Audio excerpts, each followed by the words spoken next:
네, 여러분 안녕하십니까. 민주정치에 대해서 간략하게 한번 제 견해를 소개해 보겠습니다. 어디까지나 이것은 민주정치에 대한 저의 짤막한 견해이기 때문에 얼마든지 비판이 가능합니다. 여러분들이 가능하면 생산적인 비판을 갖다가 많이 해주면 고맙겠습니다. 먼저 고대 아테네하고 현대 민주정치의 차이에 대해서 간략하게 논의하겠습니다. 우리는 민주정치의 그 발생을 갖다가 아테네에서 찾고 있습니다. 그런데 아테네는 민주정치의 발생지인 건 맞지만 모든 사람들이 정치적인 참정권을 갖고 있었던 건 아닙니다. 여자라든지 노예라든지 외국인들은 정치적인 참정권이 없었습니다. 그러나 현대의 민주정치는 법적으로 정한 일정한 연령대 사람들은 다 선거에 공적으로 참석할 수 있습니다. 여자든 남자든 재산이 있든 없든 부유하든 부유하지 않든 권력이 있든 없든 그 모든 것에 관계없이 법이 정한 일정한 기준의 사람들은 선거에 참여할 수 있습니다. 그래서 현대 민주정치는 치자하고 피치자가 서로 똑같은 권리를 갖고 있다라고 하는 전제 아래서 출발하고 있습니다. 그런데 여기에 이제 민주정치에 가장 커다란 역설이 존재합니다. 우리는 모든 사람이 법적인 근거에 있어서 동등한 권리를 지니고 있다라는 점에서 출발하고 있지만 이 동등한 권리라고 하는 것은 어디까지나 형식적으로 보장된 것이지 그 권리를 갖다가 실질적으로 사용하는 데 있어서는 차이가 있다라는 거죠. 예를 들면 어떤 사람은 판단력이 있고 그 판단력에서 책임을 질 수 있지만 어떤 사람은 판단력이 없고 그 판단력을 부하 내동하면서 무책임하게 사용할 수도 있습니다. 그래서 우리는 이제 지배의 형태를 갖다가 몇 가지로 분류해 봐야 됩니다. 첫 번째, 혼자 지배하는 경우가 있습니다. 1인 지배. 그래서 우리는 1인 지배에서도 그 프리드리 대제처럼 계몽군주가 있는가 하면 그 폭군이 있을 수 있습니다. 그래서 계몽군주하고 폭군은 절대적인 차이가 나죠. 그 다음에 이제 소수의 사람들이 지배하는 게 있는데 책임과 명예와 능력이 탁월한 이런 사람들의 지배하고 부와 권력을 갖다 이렇게 세습하는 이런 지배는 구별이 됩니다. 그래서 소수의 지배는 예를 들면 이제 귀족의 어떤 그 탁월함이라든지 이것이 이제 능력과 책임을 갖다 겸비할 때는 우리가 이 탁월함을 인정할 수 있지만 그러나 이 탁월함이 단지 세습이라든지 특권에서 이렇게 유지될 때 이것은 이제 타락하게 됩니다. 그래서 이제 귀족 정치하고 우리가 타락한 어떤 이 소수의 정치를 구별해야 된다는 거죠. 그 다음에 이제 다수의 지배가 있습니다. 이게 이제 바로 민주주의인데, 민주주의는 다수가 이제 올바른 판단력의 사용에 의해서 이렇게 지배를 하게 되면 굉장히 번창하게 됩니다. 그러나 이 다수가 판단 없는 그런 다수들일 때는 대중 지배로, 소위 말해서 이제 중우 정치로 타락하게 됩니다. 그래서 1인 지배에 있어서는 군주하고 참주가 구별이 되고 소수의 지배에 있어서는 탁월함의 소유자고 특권의 소유자들이 구별이 됩니다. 마찬가지로 다수의 지배는 성숙한 민주정과 타락한 중우정치로 구별이 될 수 있습니다. 민주정치도 얼마든지 타락이 가능하다라는 것, 이거를 염두에 둬야 됩니다. 그래서 우리는 여기서 이제 소크라테스의 사례를 한번 살펴볼 필요가 있습니다. 소크라테스는 소피스트들에서 고발을 당합니다. 그 고발 이유는 이제 그 그리스의 젊은이들을 갖다 타락한다는 것하고 이제 신을 믿지 않는다라는 것 이런 것들인데 이 소크라테스는 자신을 고발한 이 소피스트들에서 하나하나 논박을 해갑니다. 나는 경건한 신은 믿지만 뒤에서 음모를 저지르는 그 불경한 신은 믿지 않는다. 나는 젊은이를 선동한 게 아니라 나는 누가 아테네에서 덕이 있고 누가 아테네에서 덕이 없는지를 그 변별력을 가르침으로 인해서 내 젊은이들 하여금 덕이 있는 자들은 찾아가서 배우지만 덕이 없는 자들은 멀리하라라고 가르쳤을 뿐, 난 젊은이를 선동한 적은 없다. 이렇게 이제 법정에서 소크라테스는 자신을 고발한 소피스트를 갖다가 조목조목 반박합니다. 그러면 소크라테스는 자기의 어떤 그 유죄에 대해서 철저하게 반박을 했기 때문에 무죄로 풀려나야 되는데, 아테네 민주정치는 이것을 갖다가 표결에 붙입니다.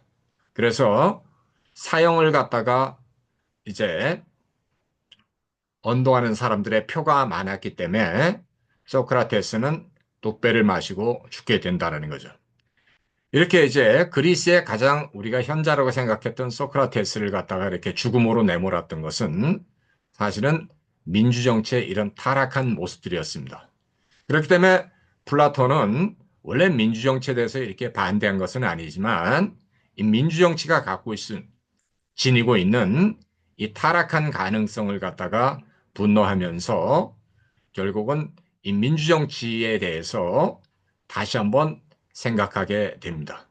우리는 이런 걸 갖다가 이제 이 판단력 없는 다수의 사람들이 권리를 갖다가 무책임하게 행사할 때 민주정치가 얼마든지 다중 독재로 빠질 수 있다는 것을 늘 경계해야 된다는 거죠.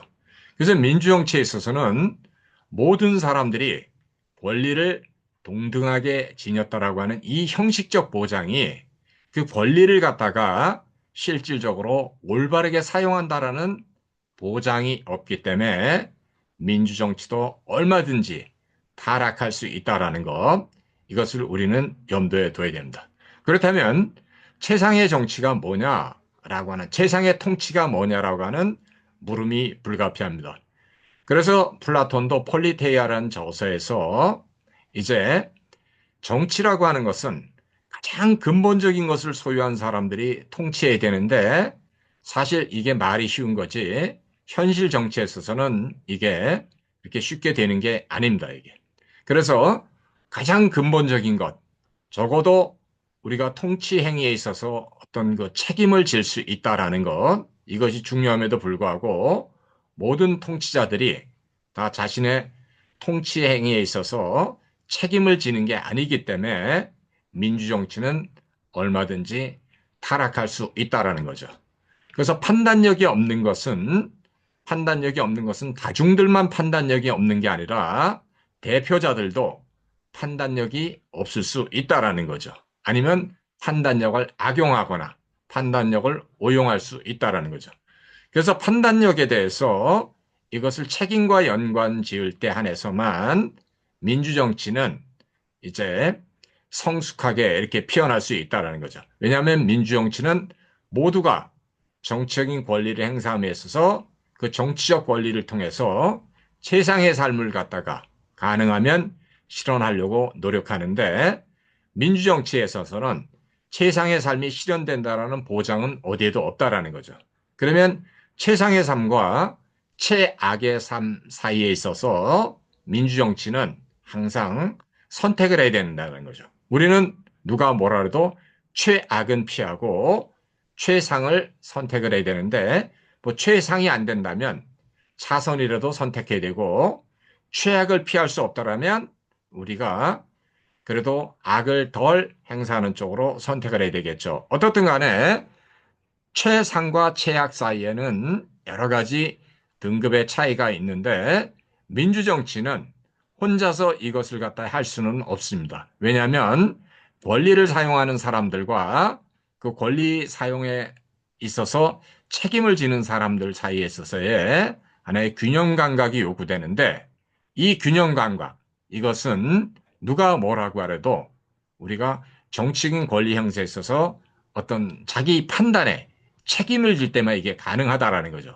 그럼 모든 유권자들이 자신의 정치적 권리를 행사함에 있어서 부하내동하지 않고 자신의 올바른 판단력에 기초해서 최상의 어떤 결과를 도출했느냐, 이렇게 우리가 이제 물어볼 수 있어야 된다는 거죠. 그럴 때 우리는 반드시 그렇다라는 보장이 없다고 한다면 어떻게 하면 이제 우리가 최악을 피하고 최상을 선택할 수 있는가를 갖다가 늘 결정하지 않으면 안 된다는 거죠. 자, 여기서 이제 민주정치의 또 하나의 역설은 이겁니다.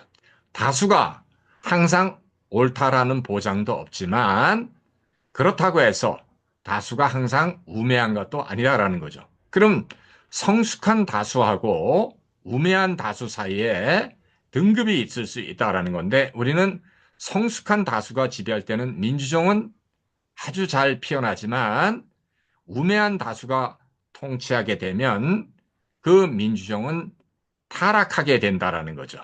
그래서 우리는 히틀러의 이런 대중 독재라든지 아니면 중국의 홍위병과 같은 이런 어떤 그 문화 대참사를 갖다가 야기할 수 있는 다중 독재들을 갖다가 늘 경계해야 된다라는 거죠.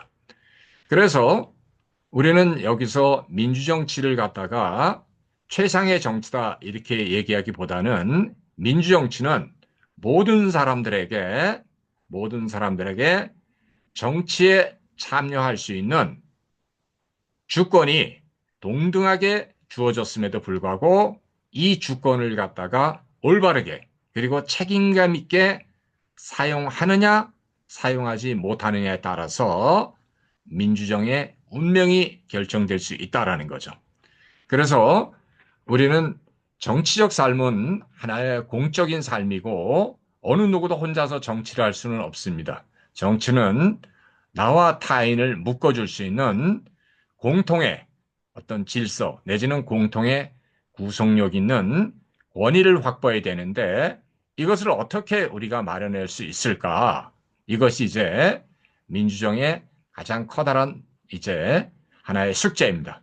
그래서 무질서하고 무정부주의로 우리가 떨어지는 것을 경계하고 독재로 변질되는 것을 막아야 한다라고 하는 이 두 가지의 암초를 피해야 됩니다. 반드시 독재를 피해야 되고 무질서나 무정부주의로 이렇게 전락하는 것을 갖다가 막아야 되는 한에서 너와 나를 갖다가 공통으로 묶어줄 수 있는 그 공적 권위 내지는 질서를 갖다가 확보해야 되고 이 공적 권위와 질서를 갖다가 구성원들 모두의 행복을 갖다 실현할 수 있는 쪽으로 이 통치가 이루어져야 된다는 거죠. 그래서 통치는 일방적으로 뭐 주인이 노예를 지배하듯이 이렇게 하는 것이 아니라 이런 것들은 이제 히틀러의 그런 왜곡된 사고방식이고 진정한 의미는 민주정에서는 주인도 없고 노예도 없고 오로지 치자와 피주자가 동등한 권리를 사용함으로 인해서 그 동등성이 공적인 삶을 갖다가 실현하는 쪽으로 이것이 이루어져야 된다는 거죠. 그래서 민주정치의 목적은 주권자들이 자신의 주권을 갖다가 사용함에 있어서 그 주권의 올바른 사용이 판단력과 결합해서 성숙한 삶으로 이어질 수 있어야 된다는 거죠. 그래서 요르겐 하버마스가 얘기한 것처럼 커뮤니케이션이라는 것은 우리가 말을 할 수 있는 능력을 뜻하고 말을 할 수 있는 능력은 책임질 수 있는 능력을 뜻하고 책임진다라는 것은 자신의 권리 행사가 나에게만 타당한 게 아니라 나 아닌 다른 사람들도 공통으로 묶어줄 수 있는 그 질서를 갖다가 산출할 수 있을 때만 가능하다라는 거죠.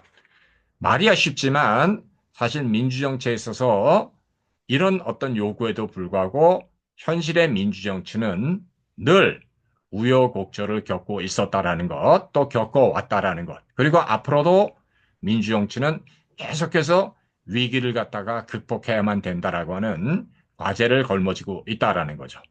그래서 우리는 민주정치에 있어서 모두에게 형식적으로 보장된 정치적인 동등성이 모두를 갖다가 실질적으로 묶어주는 그런 공적인 삶으로 이어지고 있는지 아니면 이어지지 않는지를 끊임없이 검증해 봄으로 인해서 우리가 정치적인 삶을 갖다가 어느 한 사람의 독재에다 맡기지 않으면서도 모두가 이런 삶을 공적으로 어떻게 만들어 갈 수 있는가라고 하는 문제를 갖다가 고민해 봐야 될 것 같습니다.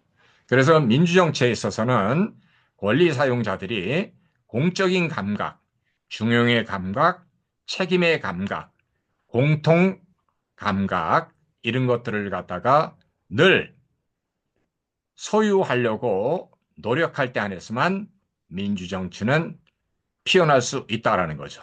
그래서 혼자도 잘 생각할 수 있지만 여럿이서 잘 생각할 수 있다면 이것은 굉장히 좋은 삶으로 이어질 것입니다. 하지만 우리는 다수가 판단력을 결여하고 부하내동하고 항상 자기 이익에 쫓아서 이렇게 행동하게 될 때 정치적 무질서를 항상 경험했기 때문에 우리는 이것을 가능한 한 극복하지 않으면 안 됩니다. 그래서 바이마르 공화국은 최악의 독재자에게 길을 내어 주었듯이 우리는 민주정치가 타락하게 되면 이렇게 철인 독재로 변질될 수 있다라는 것을 끊임없이 경계하지 않으면 안 된다는 거죠.